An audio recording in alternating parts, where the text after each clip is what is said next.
Is there a chance against all odds that Vladimir Tarasenko could still be back with the New York Rangers? We debate that on today's show. Plus, we take a look at New York Rangers' third round draft pick, Drew Fortescue. All this and much more on today's episode of Locked On New York Rangers.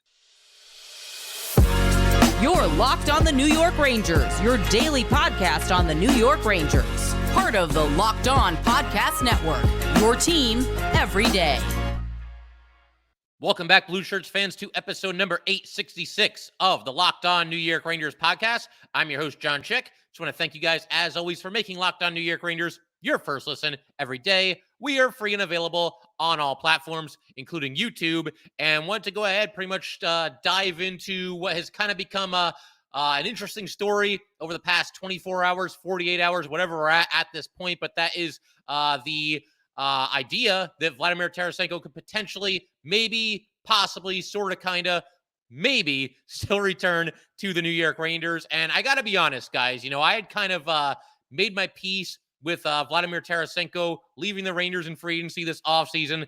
I just, looking at the cap space, looking at the fact that the Rangers had their own restricted free agents to sign, looking at the, just the limited options that the Rangers were going to have in free agency, I just didn't think there was any way possible that Vladimir Tarasenko was going to be back with this team, especially given, the price that he would command on the open market. Now, over the past, couple of days here, we heard rumors that Vladimir Tarasenko was probably going to be going to the Carolina Hurricanes. The Ottawa Senators also rumored to be in the mix. Neither team has signed Tarasenko. He's still out there, and he, in fact, has fired his agent. So there's a lot going on, a lot of layers to this whole thing, and right now, hard to say for sure which way Vladimir Tarasenko is leaning, but I do want to read a tweet from Larry Brooks. I read this in yesterday's episode, right toward the end of the episode, but I think it bears repeating just to kind of reiterate where everything stands, as well as just for people who may not have caught yesterday's episode. So here's the tweet from Larry Brooks a couple of days ago, and this is the one that got everybody talking, and the pro-Tarasenko crowd kind of hoping that maybe, just maybe, there is a way for him to be back with the New York Rangers this upcoming season. This is the tweet from Larry Brooks. Have learned that Tarasenko had multiple offers from clubs ranging from contenders to rebuilds in the $5.5 to $6 million per category at varying lengths. Rejected all. Carolina was one. And then fired agent, kind of strange, had wanted to remain with Rangers, but there was simply no space. Thing that is encompassed in this tweet, and the last sentence is the one that I think is going to get people excited again. Maybe, if you want Tarasenko back, this gives you a glimmer of hope. The fact that apparently, per Larry Brooks, Vladimir Tarasenko, his preference was indeed to remain with the New York Rangers. So that's good news. If you want Tarasenko back, it doesn't mean that it's an easy path or something that's even likely to happen. But the fact that Tarasenko, it sounds like his preference would be to stay with the Rangers, that's at least somewhat encouraging. What's not so encouraging is the first sentence of this tweet, which basically suggests that Tarasenko declined multiple offers from every kind of team that you could imagine, contending teams, rebuilding teams, and varying contract lengths. And all these contracts were in the range, or most of them at least, were in the range of $5.5 million to $6 million per season. So that part of it would suggest the fact that he's no good with, $5.5 to $6 million per season, that he isn't happy with the money that he's being offered. He feels like he should be able to get more. I can't speak for Vladimir Tarasenko, but if we're just kind of connecting the dots here, and he's unhappy with all these different, teams that he could go to, contending teams, rebuilding teams, all these teams want to pay him between $5.5 million and $6 million per season. If he's unhappy with that, then I'm not sure what the Rangers could do, unless he just so badly wants to be a part of this Ranger team that he would be willing to take significantly less. But $5.5 million to $6 million per season, even if the Rangers were to trade Barclay Goodrow, that still wouldn't be enough to get it done. So whatever the case might be with Tarasenko, whatever the reason why he didn't sign with the Canes, he didn't sign with the Senators, he hasn't signed with anybody, and he's apparently rejected multiple deals, whatever his reasons for doing so, it doesn't seem like the Rangers would be in a position to give him what he wants in free agency. And to kind of just quickly review what Tarasenko did with the Rangers this past season, we'll go through that, and then we'll also go through basically like a list of things that need to happen for the Rangers to have any chance, any prayer of bringing Tarasenko back for this upcoming season. Obviously, the door is at least cracked right now. I wouldn't say that it's wide open, but the fact that Tarasenko wants to be a Ranger, it at least keeps the possibility alive. And this could be a long, drawn-out process for Tarasenko as far as examining his options in free agency. We'll see how the whole thing shakes out. But again, to quickly review what Tarasenko did after coming over to the Rangers last year. And of course, he was traded to the Rangers along with Nico Mikkola by the St. Louis Blues. The Rangers send Sammy Blais, Hunter Skinner, a conditional first-round pick for this year and a fourth-round pick for next year back to St. Louis. And while Tarasenko is with the Rangers in the regular season, 31 games, 8 goals, 13 assists. So 21 points in 31 games. Those are not stellar numbers, but obviously he helped the Rangers address an area of weakness, that being right wing. And I think you would see him produce points at a higher rate going forward if he was to remain with the Rangers and obviously get acclimated with the team for a full season. I would imagine his offensive production would probably go up. He was also a +4 while he was with the Rangers, averaged 15 minutes and 55 seconds of ice time, which was actually the lowest since the second year of his career back in 2013, 2014. But obviously he comes over to the Rangers. He's in a new place, and there's a lot of players that you want to get some ice time, and his ice time decreased at least somewhat as a result of that. Also, Tarasenko had 21 block shots, 31 hits, 6 takeaways against 15 giveaways. And then in 7 games in the playoffs, 3 goals and 1 assist for Tarasenko. Tarasenko had 0 points total in the 4 games that the Rangers lost in that series. But then again, the Rangers scored about 2 goals in those 4 losses. So nobody was really doing anything. It was an underwhelming playoff showing for Tarasenko for sure. I don't think he struggled nearly as badly as some other notable players we've discussed on this podcast, but really nobody for the Rangers could get it going. I mean, at least not after game 2 of that series. Rangers got off to an amazing start, 10 goals in the first 2 games, basically fell apart after that. We don't need to, rehash those old wounds there. But Tarasenko, like a lot of Rangers, bit of an underwhelming showing in the playoffs. Now, I mentioned earlier how the Rangers don't seem like they're in a position to be able to re-sign Tarasenko. But again, it is not impossible. One way that it could happen next year is if Tarasenko is willing to sign a 1-year deal. And we've seen a couple of guys take 1-year deals this offseason, maybe with the idea being that the salary cap is going to go up next season and they'll be able to get better contracts for themselves, longer contracts, more expensive contracts next offseason. Maybe Vladimir Tarasenko could be one of those guys. We will see. But that is one of just several things that I think really needs to happen for the Rangers to have any chance of bringing back Tarasenko. I think it pretty much has to be a 1-year deal. Even then, it remains a remote possibility. But we're going to talk a little bit more about everything that needs to happen for the Rangers to bring back Tarasenko, including what I'm mentioning right here, the fact that it would have to be a 1-year contract. So we'll talk about the contract. We'll talk about, the dollar amount and some other things that need to happen, once again, for the Rangers to have any prayer of bring back Vladimir Tarasenko next year. And we'll do that in just a second. But first, gotta let everybody know, today's episode of Locked On New York Rangers is brought to you by FanDuel. Take your first swing at betting MLB on FanDuel and get 10 times your first bet amount in bonus bets, up to $200. That's right, just bet $20 and you'll land $200 in bonus bets, win or lose. That's $200 you can spend betting on everything from the money line to the over-under to who you think will hit the first home run. All in an app that is safe, secure, and super easy to use. Plus, when you win, you can get paid instantly. There is no better place to bet on MLB than FanDuel, America's #1 sportsbook. So sign up today and visit FanDuel.com/lockedon to get up to $200 in bonus bets. That's FanDuel.com/lockedon. FanDuel, official partner of Major League Baseball.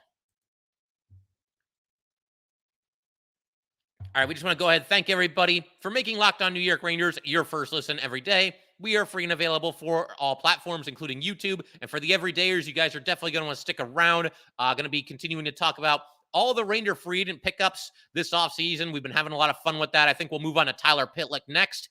And going to be doing a crossover with Harrison from Locked On Jets to get the full scoop on Blake Wheeler and everything that happened there. Going to be talking about the draft class. We're doing that today. We're going to continue to do that going forward. So a lot of fun things coming your way here on Locked On New York Rangers. But for right now, to continue talking about Vladimir Tarasenko, again, it's got to be 1 year. I think sometimes, and I include myself in this, there are fans who forget the fact that when you sign somebody, a free agent, to a big money contract or a lengthy contract, it's not just about squeezing them under the contract for this upcoming season. You have to continue to do it for the duration of their contract, or trade that player if that's a possibility. Obviously, the Rangers have a lot of guys who have no move clauses.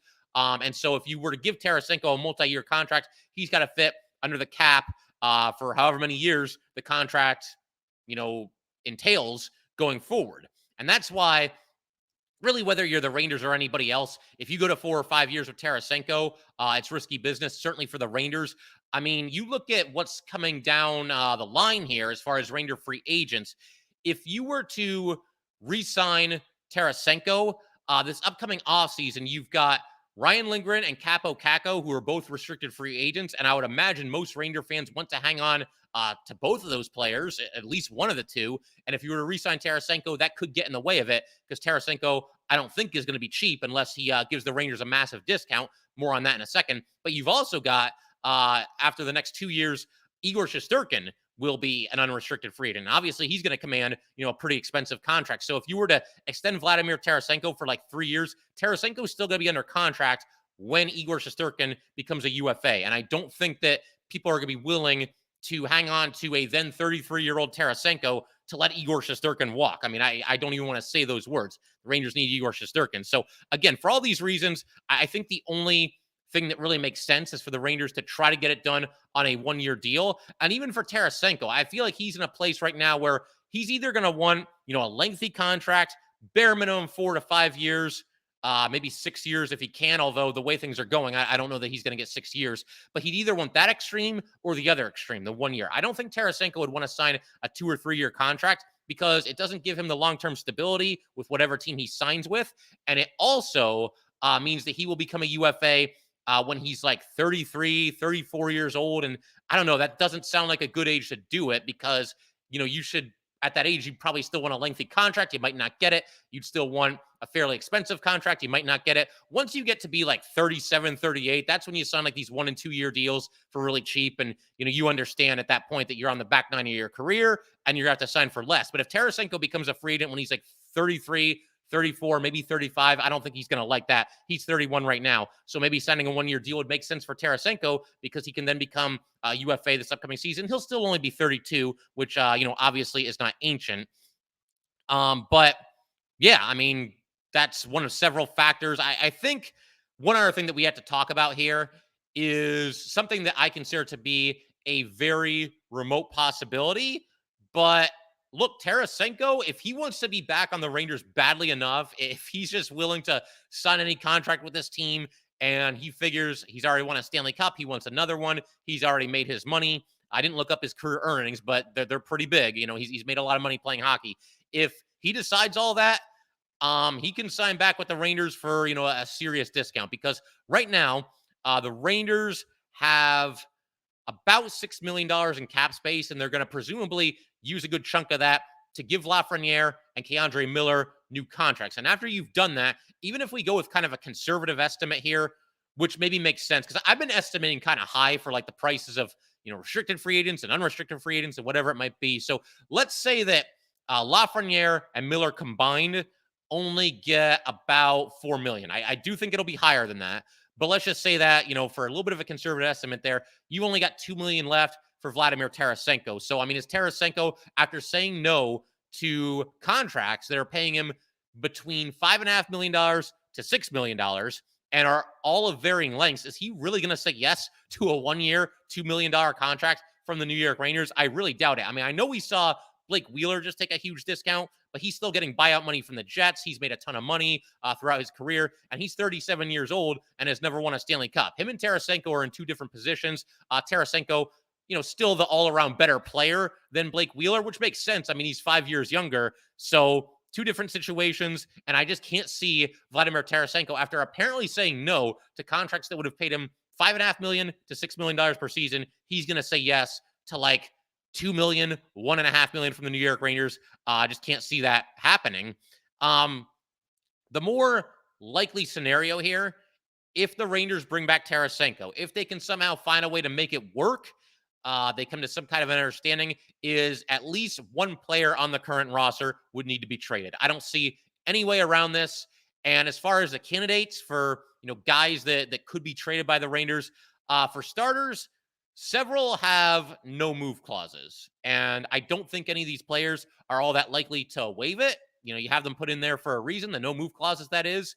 And I feel like all these guys enjoy being New York Rangers. But you go through the roll call here. These players all have full no move clauses. If they don't want to be traded, there's nothing anyone can do, and they will be Rangers going forward. You've got Panarin, Mika, Kreider, Trocheck, and Trouba, full no move clauses. As far as other expensive contracts for guys who don't have no move clauses, you're basically looking at Adam Fox and Igor Shesterkin. I think you'd be insane to even entertain the idea of trading either one of those players. And then you look at the bottom portions of the roster. There's a lot of guys making only six figures, and trading one of them or even two of them wouldn't really do anything. It just doesn't make enough of a dent, doesn't make enough impact as far as the cap space is concerned. So that pretty much leaves you, if you're going to try to bring back Tarasenko, as far as guys that could be traded, to me, there are six players that I've come up with. You've got Filipino, and by the way, me mentioning these players, it's not an endorsement necessarily of moving any of them. I'm just laying out all the options that the Rangers would have if they want to make enough cap space to have a chance to bring back Tarasenko. But the six names that I came up with as far as guys that you could trade in order to facilitate a Tarasenko re-signing, you got Filipino, Capo Caco, Barclay Goodrow, Ryan Lindgren, and then the two restricted free agents that they have right now, K'Andre Miller and Alexis Lafreniere. Moving one of those six players could be enough, maybe, to have enough cap space when it's all said and done to possibly re-sign Vladimir Tarasenko. If it's Barclay Goodrow, you're clearing $3.64 million in cap space. That brings you up to about $9.6, $9.7 million remaining in cap space. You can use some of that, to re-sign Lafreniere and Miller, and then whatever's left, you use it to re-sign Vladimir Tarasenko. You'd be up against the cap space pretty tight doing it that way, though. And even then, Vladimir Tarasenko at best is looking at a 1-year contract worth somewhere in the neighborhood of like $4 million.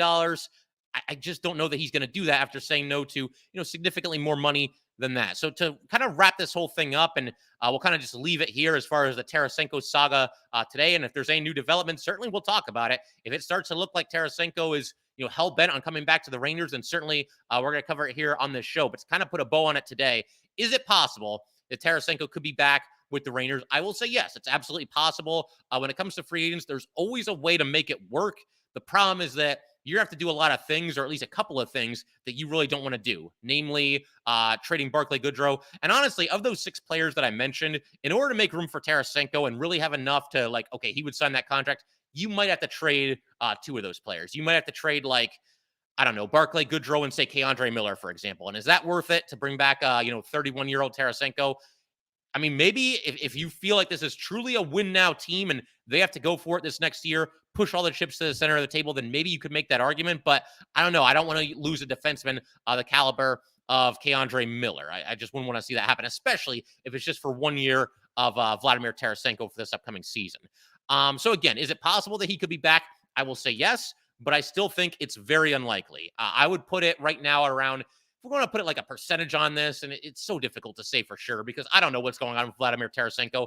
I don't know what he wants. I don't know what his new agents are telling him and how the whole thing is working. I don't even know for sure if the Rangers are interested in bringing him back. They might look at it and just say, nope, it's too much money. We can't afford to do that. Bring back Tarasenko. I think a 1-year deal you could, but a multi-year deal, I don't think there's any way it could happen. But if I'm going to put a percentage on this, I'd say maybe around 15% that Tarasenko comes back. Again, the fact that the Rangers seem to be his preferred destination, I think that at least gives you some hope, and maybe he would take a little bit less from the Rangers than he would from some other team. But is he really going to take 1.5 or 2 million when he could have 5.5 million or 6 million on the open market? Doesn't seem all that likely to me. And again, I believe the only way that it could possibly happen, if we assume that, again, Tarasenko does not take the mother of all discounts, the discount to end all discounts, then you have to trade at least one of the six players that I talked about before. I think it probably ends up being Barclay Goodrow. I mean, you might even have to trade two of those players. And at that point, you start to wonder, is this really worth it? I don't know. We will see. It's also worth pointing out that the Rangers have a second buyout window that is open, but my understanding there is that it's only eligible for players making $4 million or more. And then I saw something, it's a complicated process, and the calculations come down to a number of factors. I saw where it might actually be around like 3.8 million. Nobody seems to know for sure how this thing works, but yeah, overall, regardless of which number it is, whether it's 4 million or $3.8 million per season, Barclay Goodrow right now at $3.64 million is not eligible to be bought out by the New York Rangers, if we assume that, one of those figures is accurate. So he would not qualify. I guess you could look at Trouba, but I just don't see the Rangers buying out their captain for this upcoming season when he's got so much money left on his contract. Just became the Ranger captain, an important leader to this team, and does a lot of good things on the ice as well. Now, would I do this if it was up to me? If it came down to just, I got to trade Barclay Goodrow in order to make room for Vladimir Tarasenko, even if it's for only 1 year, yes, I would do that. But am I going to trade like Alexis Lafreniere to make this happen? Am I going to trade Capo Caco to make this happen? I'm going to say no to all that. Tarasenko, it'd be nice to have him back. I just don't know if there's a path there to make it happen. But we will see. I think if somebody gets traded to make room for Tarasenko, you start with Barclay Goodrow, good player, but also a fourth line player, making what is probably too much money for a player of his skill set, and somebody who, a good effective player, do not get me wrong, but somebody who has kind of peaked as far as how good he's going to be in the NHL. So that's where things stand with Tarasenko. I want to shift gears in just a second. I want to dive back into this Ranger draft class. We talked about Gabe Perreault, who the Rangers took at number 23 overall in this year's draft. I want to shift our attention to the Rangers' third-round pick. That would be 18-year-old defenseman Drew Fortescue, and we're going to do that in just a second. All right, so let's go ahead. Once again, point the draft spotlight firmly at 18-year-old defenseman Drew Fortescue. He is 6'2", 176 pounds, a lefty shot. He was the Rangers' second overall pick in this draft because obviously, again, they took Perreault with their first round pick, number 23 overall, and then they did not have a pick in the second round, and then they take Fortescue in the third round. Fortescue played for the U.S. National U18 team this past season, also played for the United States in the USHL, also represented the U.S. at the Under-18 World Juniors, and he is set for his freshman season at Boston College coming up in the following school year here. The Rangers they technically traded up to get Fortescue. It was interesting because they actually made a trade with the Pittsburgh Penguins of all teams to move up just one spot and draft Fortescue, a native of Pearl River, New York, so a local kid as well. The Rangers traded the number 91 overall pick and a 2024 seventh round pick to the Pittsburgh Penguins. The Rangers then used the pick to draft Fortescue. And the only reason to do this that I can come up with is to make sure the Penguins, at this point, the Rangers they saw that Fortescue had dropped to them. They didn't want to take the chance of the Penguins either drafting Fortescue or potentially trading that pick to another team that would then jump in there ahead of the Rangers and draft Fortescue. Otherwise, there's really no reason to make this move. If I'm the Penguins and I'm being offered this trade by the Rangers, I mean, first of all, it's just kind of weird that the two of them did business of any kind. I realize it's kind of a minor trade, but it's still interesting to see. If I'm the Penguins, I'm thinking like, okay, what are they up to? Who do they want here? Should we try to draft whatever player that we think that they want to draft? Kind of an interesting development on draft day there. But the bottom line is the trade went through. The Rangers moved up. They got their guy, Drew Fortescue, at number 90 overall in the third round. As far as his stats, where the various places where he's played hockey, 22 games in the USHL this past season, no goals and 5 assists. He was a plus 13. He also played 62 games for the U.S. National Under-18 team, 1 goal and 25 assists, a plus 34 in that league. And then, as we mentioned, he played for the Under-18 World Juniors, played 7 games there. The U.S. won the gold. They actually beat Sweden 3-2 in overtime in the gold medal game.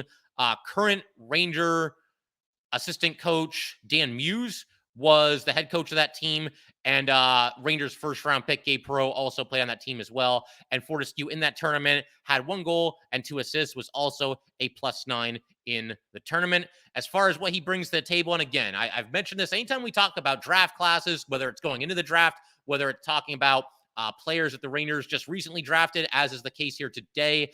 I am not a scout. I have not broken down hours upon hours of game film and looked at these players from every conceivable angle. I'm going off of what the pro scouts are saying, the people that do this for a living, and in most cases are very, very good at their jobs. But as far as what he brings to the table, the one thing that keeps standing out from everything that I've read, high IQ hockey player. We heard that quite a bit about his actual teammate, Gabe Perreault, who the Rangers also drafted in the first round. So the Rangers seem to be placing an emphasis with their first 2 picks on hockey smarts. There were people with Perreault who were saying that he had the highest hockey IQ out of anybody eligible for the draft. As far as Fortescue is concerned, known as just a defensively reliable defenseman, which is obviously a good thing. Doesn't seem to have a ton of offensive upside. Seemingly can chip in from time to time, but seems like he's more known as a stay-at-home defenseman. A lot of scouts mentioning that he has an NHL caliber frame, an NHL caliber build, strong in his own zone, very good defensive instincts. That kind of goes back to the hockey IQ thing that we were just talking about. And a lot of scouts have been mentioning just how much he's improved over the past year, how much he's jumped up. And to kind of build on that and share some evidence about it, he was one of the fastest risers in the NHL draft class, this past year, based on everything that he was doing with the various teams that he played for. A lot of people, by the time it was draft night, had Fortescue, making a leap from, pretty far down to into their top 100. And a lot of people speculating he could go in the top 100. And of course, that ends up happening. The Rangers once again taking him with the number 90 overall pick. I mentioned a minute ago, too, that he was a plus 34 with the U.S. national under 18 team. The season before that with the under 17 team, he was an even plus minus. So that's an improvement of plus 34 from one season to the next. And he had a similar jump in the USHL as well. This past year, he was a plus 13 there. The year before that, he was a minus 21. So again, a 34-point jump in that league as well, as far as plus minus is concerned. As we've mentioned before, plus minus, not a perfect stat. There's no such thing as a perfect stat. Tends to be a little bit of a polarizing stat. But when somebody's making that much of a jump in 2 different leagues, plus 34 in each of those leagues, from one season to the next, that's very noticeable. And I think it probably speaks volumes about, what we were just talking about, how much Fortescue has improved over the past year or so. I mentioned a second ago, he's going to be going to Boston College for his freshman year. Once again, going to be teammates with Perreault at BC. Obviously, a very good hockey school. And he's going to have up to 4 years to develop there.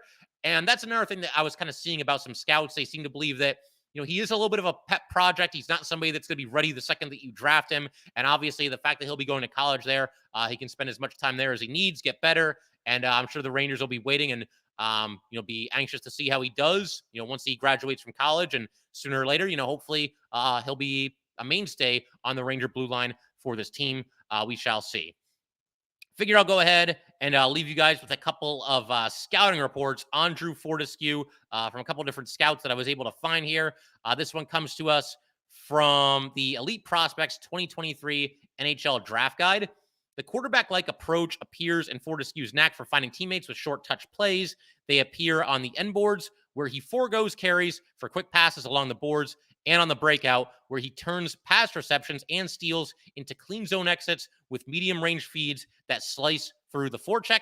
In the offensive zone, those plays are quick feeds to the inside after defenders overplay the shot threat. And there's one here also from, this is from Eugene Helfrich from the Hockey Writers. When you look at a prospect like Fortescue, you see someone who has everything to make the NHL one day. Yes, he will need a lot more time to develop his game, but he is already showing the base toolkit needed to take those next steps. If things go well, I could see Fortescue topping out as a second pairing stay-at-home defenseman that kills penalties and allows his line mates to roam in the offensive zone. Even if he doesn't reach his full potential, I could still see a long professional career ahead of him as a top American Hockey League defender who gets called up to play in a bottom 6 role.